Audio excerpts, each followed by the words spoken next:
The Labour Party is home of the country's founding leaders, and for decades it was its ruling party.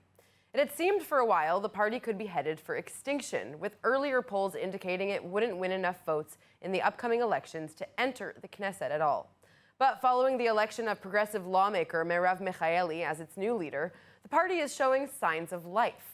It has begun to climb in opinion polls, and Michaeli is determined to once again make it a major force in Israeli politics. Let's say hello to her now. She joins us live from Tel Aviv. Thank you so much for joining us today. Thank you for having me, Lorraine. So the Labour Party, is such a crucial part of the history of this country. But over the years, since the country was established, we've seen the Labour Party's presence in the Knesset get smaller and smaller. Will the Labour Party pass the electoral threshold this time around? What do you predict?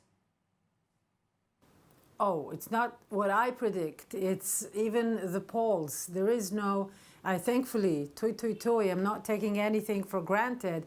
Certainly not after the party was so close to zero. But ever since I was elected, it's between 6 and 7 mandates, and I'm hoping for, and working for more than that. So I don't think the threshold's the question. The question is, how big are we able to make it for this first stage of the renewal and the revival of labor on its way to becoming, as you mentioned, yet again, a major force in Israeli politics and in rehabilitating the state of Israel. So you mentioned, your leadership, breathing new life into the party, reviving the party. Can you elaborate a little bit on that? Well, first of all, I insisted on holding primaries and rescuing the party from being practically erased. There was a genuine danger of not having Labor as a party running to the Knesset this coming elections. So I insisted on it because I believe this is the infrastructure for a ruling party on the center-left camp. Because, Lorraine, if you look at Israeli politics these days, and you look at Israel, you realize we only have one ruling party right now. A country with only one governing party is, how shall I say, less of a democracy. Now, the lists on the center-left camp are really not parties. They are lists made by one person who may have, good intentions, but they are not parties with values, with democratic process, with institutions, with members. And Labor is. So it's got a role in Israel, not about the history, but about the future. I need to make sure that Israel is sustainable as the home for the Jewish people, with equality, with striving for a just society and striving for peace. This is the Zionist vision, and this is Labor's role to fulfill.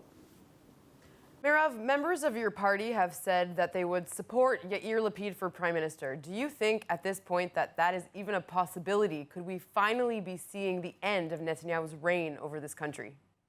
Well, this is the golden question. Each and every round of elections ever since 2009, and it remains to be seen. I can only tell you that a vote for Labor is the most reliable vote for replacing Netanyahu, because from all of those who are after replacing him, all of them, Lapid, Gantz is still sitting with him, Saar, Bennett, Lieberman, they all sat with Netanyahu. All of them served him, cooperated with him. The only one who did not, who never fell into the net that Netanyahu is so good at putting in front of people is myself, and Labor under me is certainly a safe vote for replacing Netanyahu. So hopefully we get the 61 mandates plus to do this. Within the 61 mandates, it really makes no difference what the size of the parties are.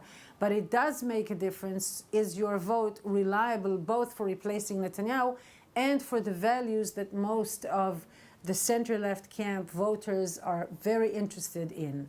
So, of course, there's a handful of voters who haven't decided which party they're going to vote for yet. And there are also those people who are frankly tired of these elections and don't want to vote at all. What is your message to those people? Do not give up. Never give up. As long as we are alive and we are living in this beautiful place and this country that we all love so much, and we are all so committed to make it better, and there is such a potential to make it so much better and to make life here so much better. The power is in your hands. I think people do not realize how much power they actually own. And if you don't use this power, other people are using it, and not necessarily the way you want it to be used. So do not give up. Do not be lazy.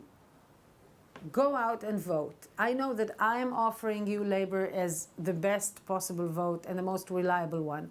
But whatever you vote for, do not give it up. Go out and vote. Merav, one last question for you. You know, so many little girls are sitting at home right now watching you, a woman, be the leader of a major national political party. What do you have to say to them? I say to them, you can be whatever you want to be. Do not let anyone tell you who you are or what you need to be, or what you can or cannot be. Dream, just dream on and go after your dreams. Go with your wishes and with your will. Do not be afraid to want things. Want whatever it is that you want and go after it.